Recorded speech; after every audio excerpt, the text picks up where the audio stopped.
Décès de Luke Perry, trop jeune pour un AVC? Un accident vasculaire cérébral peut toucher des personnes de tout âge. D'après un rapport américain publié en 2017, près de 15% des AVC ischémiques ont lieu chez les jeunes adultes et les adolescents.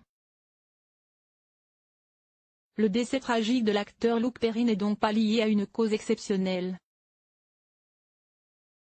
L'acteur américain Luke Perry, connu entre autres pour son rôle de Dylan dans la série Beverly Hills 90210 et de Fred Andrews dans Riverdale, est décédé le 4 mars 2019, à 52 ans, d'un accident vasculaire cérébral, AVC.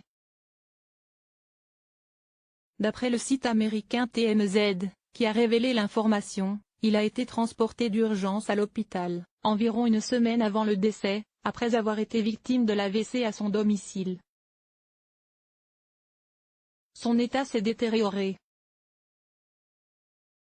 Malgré les efforts des professionnels de santé de l'hôpital, le cerveau de l'acteur n'a pas réussi à reprendre son activité. Ce décès serait la preuve que les accidents vasculaires cérébraux peuvent toucher des personnes de tout âge, rappelle l'Association américaine de cardiologie, citée par CNN. Bien que l'AVC touche souvent les personnes âgées, il ne s'agit pas seulement d'une maladie des personnes âgées, a précisé Mitchell Elkind, président du comité consultatif de l'Association américaine de l'AVC.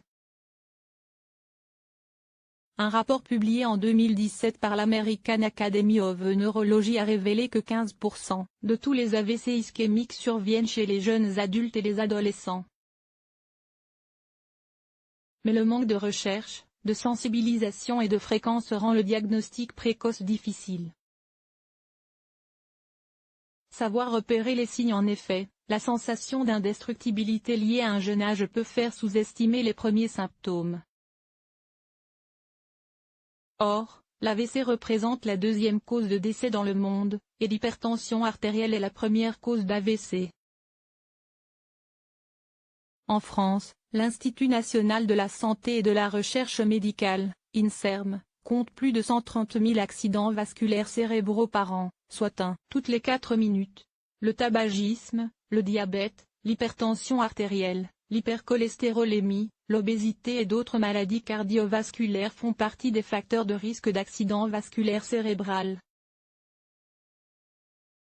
Bien qu'il existe différents types d'AVC, en fonction de la localisation de la lésion dans le cerveau, certains signes très fréquents peuvent vous aider à donner l'alerte et appeler immédiatement le 15 pour demander une ambulance.